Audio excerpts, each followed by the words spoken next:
Hola amigos, soy Lisa Vukovic y les doy la bienvenida a mi canal de podcast. Como siempre, los invito a suscribirse, a que le den like a este post y que lo comenten. Por supuesto, activen las campanitas para recibir las notificaciones. Hoy vamos a hablar sobre la presencia militar de Estados Unidos en Medio Oriente. Sigue siendo masiva y tiene tropas estacionadas en más de 12 países y tiene barcos en toda la región. A partir de octubre de 2024, hay aproximadamente 40.000 militares de ese país en la zona. En 2024, la presencia se reforzó para contrarrestar a Irán y sus grupos aliados, a Hamas en Franja de Gaza, Hezbollah en Líbano y los hutíes en Yemen, y a los militantes iraquíes y sirios. En marzo y a principios de abril de 2025, la Fuerza Aérea de Estados Unidos lanzó ataques aéreos contra objetivos hutíes en Yemen desde barcos en el Mar Rojo. Desde el comienzo de la guerra entre Hamas e Israel en octubre de 2023, las fuerzas estadounidenses han sido objeto de ataques cada vez mayores.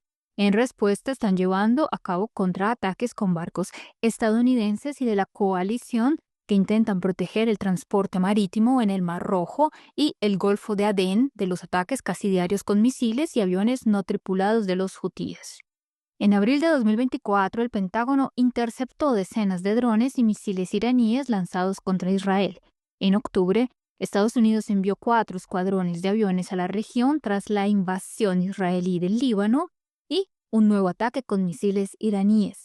En marzo de 2025, hasta 6 bombarderos B-2 fueron desplegados desde la base aérea Whiteman en Missouri a la isla de Diego García en el Océano Índico para actuar contra Irán y los hutíes. Estados Unidos tiene 19 instalaciones militares en Oriente Medio, incluidas 8 permanentes en Bahrein, Qatar, Kuwait, Emiratos Árabes Unidos y otros. La Quinta Flota tiene su base en Bahrein y el cuartel general del Comando Central está en Qatar. La excepción es Siria, donde las tropas operan sin el consentimiento de las autoridades. A partir de marzo de 2025 ha habido 2 grupos de batalla de portaaviones en la región, el USS Harry Truman en despliegue extendido y el USS Carl Vinson en ruta. Su despliegue está vinculado a la escalada del conflicto con los hutíes en el Mar Rojo. La Armada también cuenta con 4 o 6 destructores, un crucero, un submarino y un petrolero por grupo en la región, lo que supone hasta 75 aviones y 7.500 efectivos por portaaviones. Así a muchos podría parecer paradójico que mientras se habla de la búsqueda de la paz con Rusia alrededor de Ucrania, se esté desplegando a igual ritmo que antes, un ritmo que nunca en su historia Estados Unidos ha detenido y ni siquiera pausado, tropas e instrumentos de guerra por todo el mundo. Medio Oriente ha sido siempre y sigue siendo una zona estratégica para Estados Unidos. Todos sabemos bien que el ente sionista no es más sino una creación suya. El Estado 51, ¿cuántos ahora tiene? Ya si vamos a contar Groenlandia o Canadá en sus propias anexiones. Netanyahu, por eso, quien coyunturalmente está en el poder de Israel, no cumple otra función más que la de chivo expiatorio. Es la misma historia, exactamente la misma historia de lo que sucede con Zelensky. No los estamos excusando, por supuesto, han cumplido su papel con orgullo y gusto, y con pasión incluso, pero el punto no es ese, sino cuál útiles les han sido no a sí mismos o a sus pueblos, sino a los poderes que los llevaron allí, y en cualquier momento, en el momento necesario, los podrán echar y les podrán echar toda el agua sucia. Entra un Trump salvador hablando de paz y se queda con todo el botín. Por favor, si esto lo sé yo, lo saben bien los dirigentes rusos y por supuesto Putin, que entiende mejor de geopolítica que cualquiera de nosotros. Lo que nosotros debemos entender es que la diplomacia y la información son áreas muy refinadas cuyo arte pocos de nosotros realmente manejamos. Para Trump todo esto es un negocio y lo dice elocuentemente su forma de referirse a los diálogos de paz como deal. Para él es un negocio. Para Rusia el tema de Ucrania no lo es, no es un negocio, sino un punto neurálgico, histórica y socialmente muy importante. Por eso invito a todos a pensar con cabeza fría, analizar la situación, no dejarse llevar por las emociones o por las noticias que superficialmente nos llevan información y tratar de entender que no todos en esta historia son tan estúpidos como parecen. Creo que ninguno de ellos lo es. Pero sigamos analizando la expansión de Estados Unidos por el mundo y en especial en Medio Oriente. Christopher Miller, el ex secretario de Defensa interino de Estados Unidos advierte al gobierno de su país que abandonar la base aérea de Al Udeid en Qatar socavaría la capacidad de Estados Unidos para responder a la crisis en una de las regiones más volátiles del mundo. La base aérea de Al Udeid en Qatar es un centro moderno y totalmente operativo que apoya a las fuerzas estadounidenses en Medio Oriente, el norte de África y el sur de Asia. Sin embargo, a pesar de su valor estratégico, algunos han sugerido trasladar allí el cuartel general avanzado de CENTCOM. Pero Miller dice que no hay alternativas y que una medida así requeriría entonces enormes gastos en un momento en que la región se está volviendo cada vez más inestable. Al Udeid es la base estadounidense más grande en esta región y alberga casi 11.000 soldados y más de 100 aviones, incluidos bombarderos estratégicos, aviones cisterna y aviones de reconocimiento.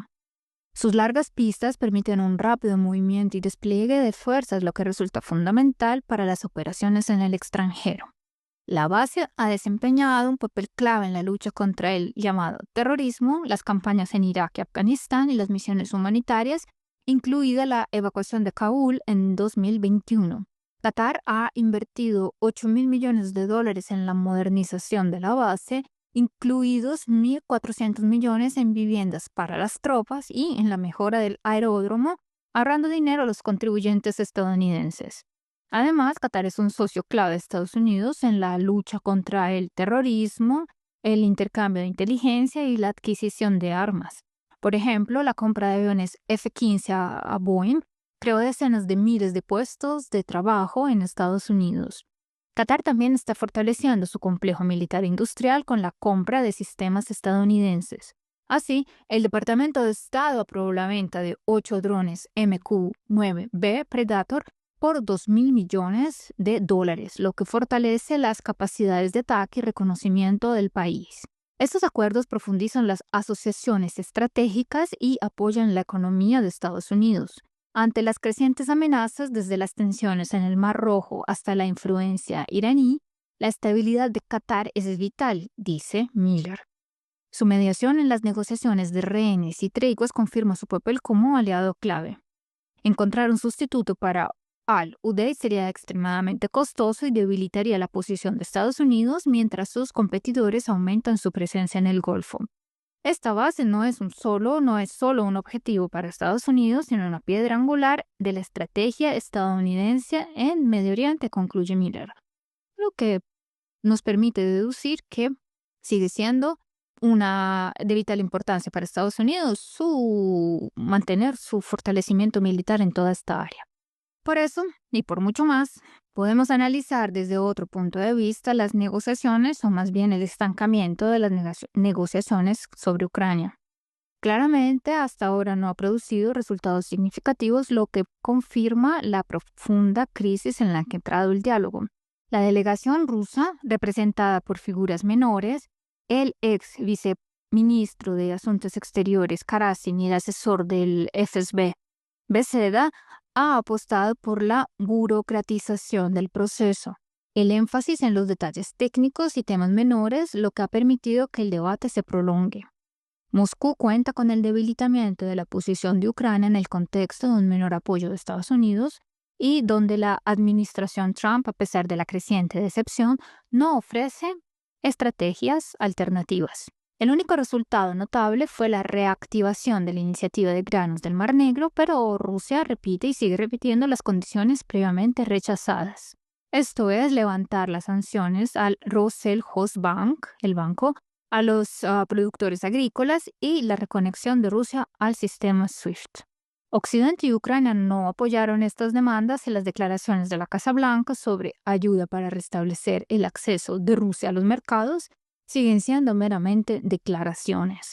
Al mismo tiempo, las partes en conflicto siguen acusándose mutuamente de violar los frágiles acuerdos sobre un alto al fuego parcial. Ucrania informa sobre ataques a la infraestructura energética, que ella misma comete, por supuesto, y Rusia informa, la verdad, los ataques de Ucrania sobre la infraestructura energética, denuncia las provocaciones de las Fuerzas Armadas de Ucrania en la frontera con la región de Bielgorod. Al mismo tiempo, las negociaciones directas siguen siendo imposibles debido a la retórica de Zelensky criticando a Putin, por ejemplo, y que el Kremlin también se niega a reconocer la legitimidad de este gobierno actualmente en el poder. La cuestión territorial sigue siendo el primer obstáculo. Estados Unidos, contrariamente a lo esperado, está mostrando su disposición a aceptar el statu quo actual, pero la comunidad internacional, incluida la Unión Europea, rechaza este enfoque. Se ha neutralizado a Turquía como mediador en el proceso, pues le han dado un poco de diversión y entretenimiento con sus protestas internas tras el arresto del alcalde de Estambul. Al mismo tiempo, Rusia sigue reforzando su interacción con las monarquías del Golfo Pérsico, los Emiratos Árabes Unidos y de Qatar, viéndolas como socios financieros y potenciales intermediarios. La Unión Europea continúa su apoyo militar a Ucrania. En la cumbre de París, Zelensky consiguió promesas de nuevos suministros y Alemania asignó 3.000 millones de euros adicionales. Sin embargo, el Kremlin cuenta con que las disputas comerciales de la Unión Europea con Estados Unidos y el creciente descontento en Europa por los suministros de Kiev al tiempo que recorta sus propios programas estatales debilitarán la unidad de la alianza. En el campo de batalla, la situación sigue siendo tensa. Las Fuerzas Armadas de Ucrania intentan contener la ofensiva rusa en la región de Sumy, intensificando las operaciones en la frontera con la región de Belgorod, pero se ven obligadas a abandonar la región de Kursk a costa de decenas de miles de cadáveres de soldados ucranianos. Rusia considera esta pausa actual como una victoria táctica, manteniendo la iniciativa en el frente y en la diplomacia.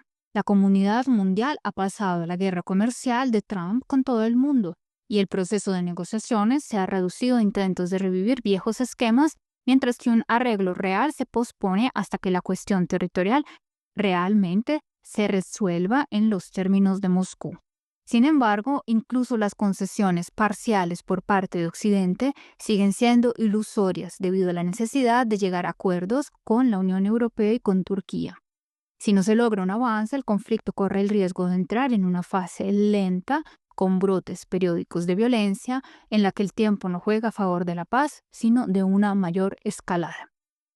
Y bueno, amigos, eso es todo por ahora. Los esperamos próximamente con un nuevo podcast. Recuerden, dejen sus comentarios, denle like al post para que lo pueda ver mucha más gente y, por supuesto, activen las campanitas para recibir notificaciones. La campanita.